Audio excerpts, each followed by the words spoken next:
नमस्कार, आज है 24 जुलाई और यह है अमेरिका लाइव। सबसे पहले नजर डालते हैं आज की खास खबरों पर। अमेरिका में पाकिस्तानी राजदूत ने कहा, पुरानी बातों को भूल भारत और पाकिस्तान को आगे बढ़ना चाहिए।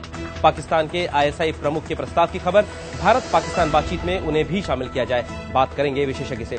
और मशहूर अश्वेत हार्वर्ड प्रोफेसर की गिरफ्तारी के मामले में ओबामा ने दी राय, कहा पुलिस ने मूर्खतापूर्ण काम किया।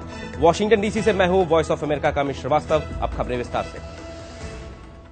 वॉशिंगटन डीसी में 10वीं अंतर्राष्ट्रीय कश्मीर कॉन्फ्रेंस का मकसद था कश्मीर समस्या के समाधान की दिशा में आगे बढ़ने के लिए जरूरी रास्तों को तलाशना। देखिए दीपक डोभाल की रिपोर्ट। कॉन्फ्रेंस में हिस्सा लेने आए अमेरिका में पाकिस्तान के मौजूदा राजदूत हुसैन हक्कानी ने कहा कि पाकिस्तान अपने देश से आतंकवादी गतिविधियों को बंद करके रहेगा और मुंबई हादसे के आतंकवादियों को कानून के सामने लाया जाएगा। लेकिन हक्कानी ने कहा कि दोनों देशों को अब समय नहीं गंवाना चाहिए। पाकिस्तान और इंडिया की सरकार दोनों तरफ ये चाहती हैं, सरकारें ये चाहती हैं कि हमारे जो डिस्प्यूट्स हैं वो रिजॉल्व हों। और सबसे बड़ी बात यह है कि साउथ एशिया के लोगों के लिए एक उम्मीद पैदा हो। हमने बहुत वक्त ज़ाया कर दिया है आपस में लड़ झगड़ कर, और अब वक्त आ गया है कि इंडिया और पाकिस्तान अपने मसाइल को रिजॉल्व करने की तरफ आगे बढ़ना शुरू करें। कई बार कश्मीर का दौरा कर चुके अमेरिकी सांसद जो पिट्स की राय थी कि भारत और पाकिस्तान के बीच अगर व्यापार संबंध बढ़े तो इससे शांति बहाली और कश्मीर समस्या को सुलझाने में मदद मिल सकती है। एक बार आप अगर एक दूसरे से व्यापारिक संबंधों के तहत बातचीत करते हैं तो एक दूसरे को गलत समझने और गलत तरीके से पेश करने की संभावना कम रहती है।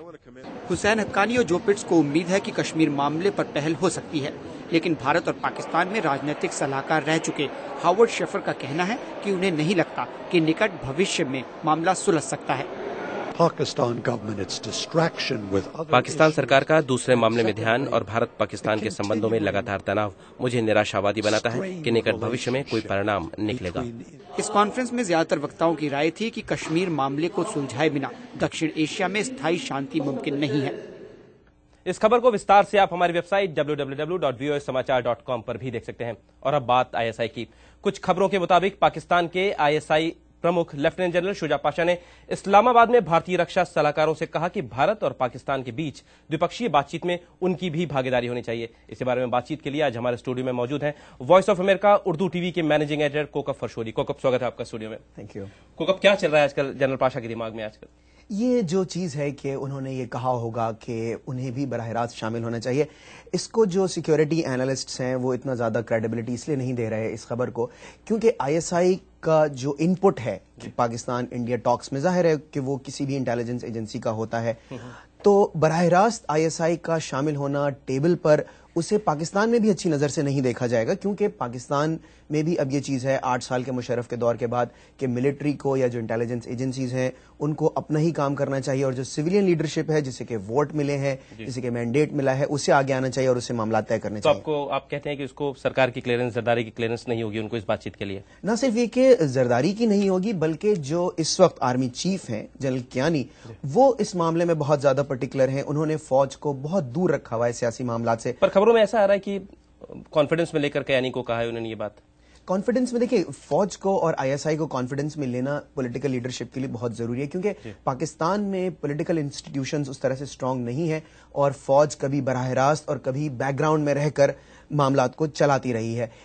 अब जो शिफ्ट आ रहा है, अब जो पैराडाइम शिफ्ट हुआ है मुशर्रफ के जाने के बाद, वो ये कि जो सिविलियन लीडरशिप है उसे ही आगे आना चाहिए और जो ट्रेडिशनल रोल रहा है मिलिट्री का या इंटेलिजेंस एजेंसीज का, उसको आहिस्ता आहिस्ता विड्रॉ करके जो है वो सिविलियन लीडरशिप को मामला चलाने देना चाहिए। भारत में आईएसआई की जो इमेज है वो आपको पता है, पाकिस्तान में लोग, सरकार का क्या रिएक्शन होगा इस पर, क्या कह रहे होंगे वो लोग? जी, यही चीज है कि अब पाकिस्तान में भी इस चीज को अच्छी नजर से नहीं देखा जाएगा कि जो आईएसआई है या इवन जो फौज मिलिट्री है जिसके अंडर जाहिर है आईएसआई उन्हीं का एक विंग है, वो उनके अंदर काम करते हैं, कि वो यही चाहेंगे कि अब जितने भी मामलात हैं उसको खुद पॉलिटिकल लीडरशिप हैंडल करे उसको, और जब जरूरत पड़े सेना की तो सेना को इस्तेमाल किया, बिल्कुल, और उनका इनपुट लिया जाए, उनसे इंफॉर्मेशन ली जाए। जी बिल्कुल। बहुत बहुत धन्यवाद को कब इस बारे में बात करने के लिए।